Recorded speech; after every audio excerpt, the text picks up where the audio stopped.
What's up, everyone, and welcome to Classic Video Review. I'm that guy who does the VHS movie reviews every single day.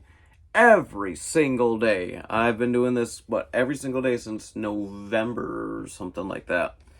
So yeah, and I decided to do this movie because I hadn't done it. I've got them all, and I really like this series, and that is Lethal Weapon. I'll show you guys the back real quick. Kind of basic cover and front and back, but so Lethal Weapon, you've got Mel Gibson, Danny Glover. Danny Glover they're both police officers, and Danny Glover is more of your straight-laced, by the book, he's a family man. And then you've got Mel Gibson, who is just unhinged. He's crazy. He's suicidal. And this takes place during Christmas, so, like, I don't remember if they totally explain it in the first one. It's been a while since I've watched them all. I did watch this one last night, though. I might be jumping ahead here, but, like, he lost his wife and I think his child. And it's just him living out on the beach in this little trailer with his dog. And he's just depressed. Like, he's got a hollow point bullet. He wants to blow his brains out. It's pretty intense on that part. But anyways, there's this girl. She's doing drugs and whatnot, and she gets pushed out of this window and dies. And Danny Glover's character, was it Murtaugh? He knows the girl, knows the family and stuff. So he's kind of invested in this. Well, the two of them get put together to investigate this case.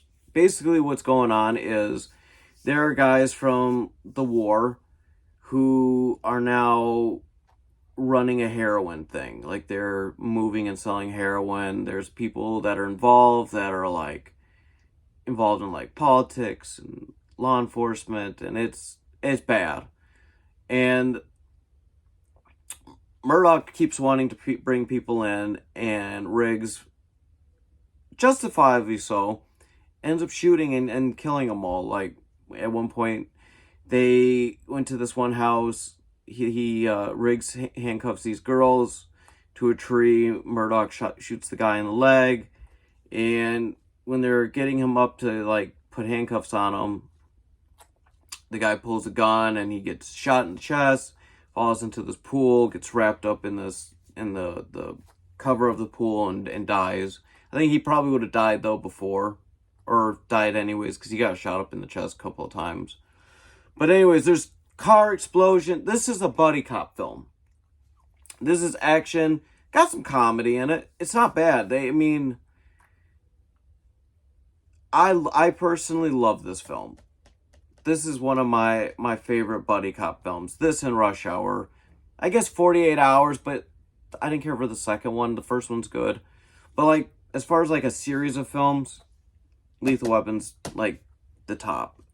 They did make a Lethal Weapon TV series. I personally never watched it. My wife enjoyed it, but I think I tried it. It's just not for me. There are 4 of these films. I will do all 4 at some point. I don't know if we're ever going to get a 5th one, though. I know the guy was Richard Donner who made these. He passed away, but he told Mel Gibson, like, I want you to take over and do it. From my understanding, like, Danny Glover, Mel Gibson both agree they'll do the film. The film's already written. It's just, for whatever reason, studios aren't making it. I don't know. I think a Lethal Weapon 5... I think if you don't go too crazy on the budget, like nowadays, all these movies go hundreds of millions of dollars, and people just don't go watch it. I think if they stuck to, like, I don't know how they would do it. I want to say, like, a $50-75 million budget. I think this could be successful then. Maybe even push as high as 100. But I don't know. I don't know if the nostalgia of Lethal Weapon and these two guys coming back, and if they bring back other cast members, is it enough to go ahead and do a 5th one and have it be successful? And would it be any good? Because a lot of times they do these sequels after all this time, and they're not that great. Some are. you know, there are definitely some that are, and then there's some are not, and then there's some that are like split where people think are great, some are bad. I personally hope they do it before either of these guys pass on, because they're getting old, man. They're like close to 70 or in their 70s.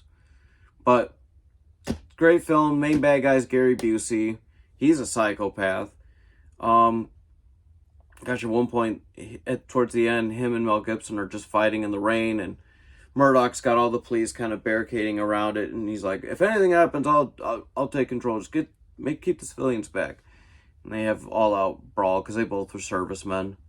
It's a good film. I enjoyed it. I watched it, like I said, last night, and it kept my attention.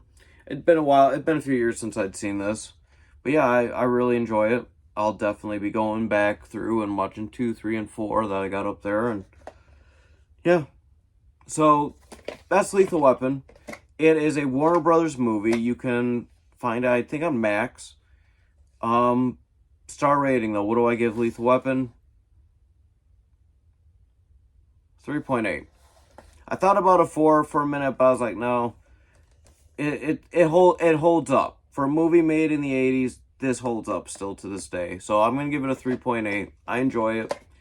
Hopefully you guys, if you've never seen it, check it out. There are tons of them.